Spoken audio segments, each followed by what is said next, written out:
बड़ी तीज की कहानी। एक साहूकार था, उसके 7 बेटे थे। छोटा बेटा वैश्या के पास जाता था तथा वह कोढ़ी भी था। उसकी पत्नी जेठानियों के यहाँ काम करके अपना गुजर बसर करती थी। भादवे का महीना आया, कजली तीज का दिन आया। सभी ने तीज माता का व्रत किया और सातु बनाए। छोटी बहू गरीब थी, इसीलिए उसकी सास ने जेठानियों के सातु बनाए तो बच्चे कुचे को पहुंच पाँच कर एक छोटा सा सातु उसके लिए भी बना दिया। शाम को पूजा करके वो सातु पासने लगी तो उसका पति वैश्या के यहाँ से आया और बोला, बार बार खोल किवाड़। उसने दरवाजा खोला तो वह अंदर आया। अंदर आकर थोड़ी देर बाद में उसने कहा कि मुझे वापस वैश्या के यहाँ छोड़कर आ। वह औरत उसे कंधे पर बिठाकर वैश्या के यहाँ छोड़कर आई। ऐसा 6 बार करने के बाद वह 7वीं बार फिर आया और बोला कि मुझे छोड़कर आ। उसकी पत्नी बार बार के चक्कर से परेशान हो चुकी थी, इसीलिए बड़बड़ाने लगी तो उसके पति ने कहा कि इस बार छोड़ा, मैं वापस नहीं आऊंगा।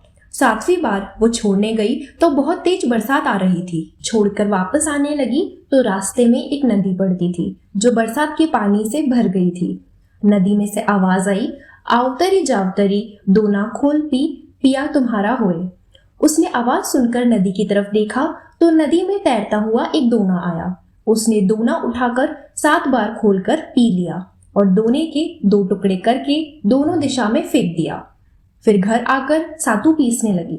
उधर उसके पति ने वैश्या से कहा कि आज तेरे गहने कपड़े मुझे पहना दे, देखे तो मैं तेरे गहने कपड़ों में कैसा लगता हूँ।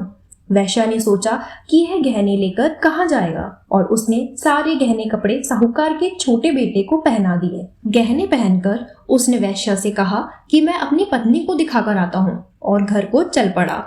घर आकर उसने फिर आवाज दी, दरवाजा खोल दो। उसकी पत्नी ने कहा, अब मैं दरवाजा नहीं खोलूंगी, मुझे सातु पास लेने दो। तब उसने कहा कि अब मैं वापस नहीं जाऊंगा, अपन दोनों मिलकर सातु पासेंगे। लेकिन उसकी औरत को विश्वास नहीं हुआ, इसलिए उसने कहा कि मुझे वचन दो। वचन लेकर उसने दरवाजा खोला तो देखा कि उसका पति गहनों में चमक रहा है। औरत ने पूछा, यह कहाँ से लाए? तब उसने कहा कि यह सब वैश्या के हैं। यह कहकर सारे गहने कपड़े खोलकर अपनी औरत को पहना दिए और कहा कि अब यह सब तेरे हैं। तीज माता के प्रभाव से उसका कोढ़ भी मिट गया। फिर दोनों ने बैठकर सातु पासा।